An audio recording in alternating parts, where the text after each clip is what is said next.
धर्म के बारे में मैं पिछली वीडियो में डेफिनेशन बता चुका हूँ।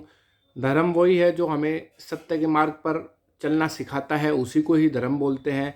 और ये सब मनुष्यों के लिए एक ही हो सकता है, अलग अलग नहीं हो सकता।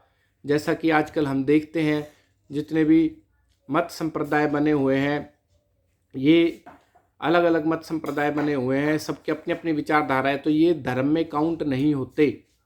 धर्म तो एक ही होगा जो सबका कल्याणकारी होगा, जिसका ज्ञान 100% शुद्ध होगा और जो प्रॉपर बात करते हैं। तो ये सारी प्रॉपर बात सत्य सनातन वैदिक धर्म में ही आपको मिलेगी, जिसमें आपको 100% शुद्धता मिलती है। और हमें धन्यवाद करना चाहिए स्वामी दयानंद सरस्वती जी का, जो धर्म के बारे में और हमारे जीने के बारे में हमको अच्छे से बता गए हैं। सत्यार्थ प्रकाश नाम का उन्होंने ग्रंथ लिखा, जिसमें 10 समोल्लास में तो हमारे जो सिद्धांत है, मौलिक सिद्धांत है, धर्म क्या होता है, हमें कैसा रहना चाहिए, राजा का क्या धर्म है, माता पिता का क्या धर्म है, ईश्वर क्या है, जीव क्या है, कैसे ईश्वर की आराधना करनी चाहिए, कैसे क्या, ये सारी चीज़ें बताई गई है। तो ये 10 सैद्धांतिक चीज़ें बताई गई है 10 समोल्लास में। उसके बाद 4 समोल्लास में उन्होंने जो दूसरे मत संप्रदाय हैं उनके बारे में लिखा गया है कि उनमें क्या क्या कमियां हैं। तो ये सत्यार्थ प्रकाश ऐसी चीज़ है कि आप पढ़ोगे तो आपको शुद्ध ज्ञान होगा। और धर्म का जो मैंने डेफिनेशन आपको बताई दी है कि एक ही धर्म होगा, सत्य सनातन वैदिक धर्म, क्योंकि इसमें ही 100% शुद्धता है। तो जो धर्म के लक्षण भी होते हैं कि भाई धर्म हमसे कैसे कैसे पता चलेगा। सबसे पहले तो जो धर्म की चीज़ें बताई गई है प्रॉपर, वो वेदों में बताई गई है। तो 4 चीज़ों से हमको धर्म के लक्षण 4 होते हैं। सबसे पहला होता है वेद। तो सबसे सर्वोपरि मान्य क्या है? वेद। वेदों को मानो, वेदों से इधर उधर मत जाओ, वेदों में जो कहा गया है उसको ही मानो।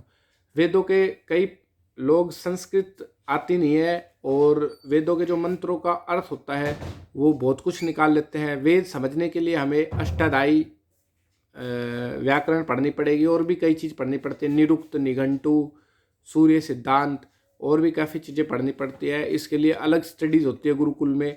वो पढ़ने के बाद ही वेदों के मंत्रों का सही अर्थ निकलता है। और उसके साथ साथ इंसान योगी भी होना चाहिए। तो जिसकी समाधि लगती है वो वेदों का और भी अच्छे से मंत्रों का अर्थ निकालता है और अच्छे से समझा पा सकता है और उसका सही अर्थ बता सकता है। तो धर्म के लक्षण 4 होते हैं। तो सबसे पहली बात, वेदों को मानो, वेदों को समझो और वेदों के हिसाब से चलो। कहने का मतलब ये है। फिर मान लो वेद नहीं रहते तो फिर किसको माने? फिर स्मृतियाँ आती है। तो बाकी ऋषि मुनियों ने काफ़ी स्मृतियाँ लिखी हुई है, जो वेदों के अनुकूल है वो ही स्मृतियाँ मान्य है। जो वेदों से डिफरेंट है वो स्मृतियाँ मानने लायक नहीं है। ऐसे ही स्मृतियाँ नहीं रहेगी हमारे पास तो जो सत्पुरुषों का आचार रहता है, मतलब सत्पुरुष जो आचरण करते हैं, जैसा वो कहते हैं, जैसा वो चलते हैं, हमको फिर वो चीज़ फॉलो करनी चाहिए अगर स्मृतियाँ भी नहीं रही तो। और अगर सत्पुरुषों का भी आचरण हम फॉलो नहीं कर पाते, मान लो किसी कारणवश, तो फिर धर्म का लक्षण क्या होगा? फिर आत्मा में जो ज्ञान होता है, आत्मा में जो हम चीज करते हैं जो हमको प्रिय लगती है वो हमको करनी चाहिए। और जो आत्मा से विरुद्ध चीज हो रही है, जिसको हमको आत्मगिलानी होती है और हमको अनेक चीजें पता आभास हो जाता है चीजों का, तो ये वो चीजें हमें नहीं करनी चाहिए। तो ये 4 चीजें धर्म के लक्षण को बताती है।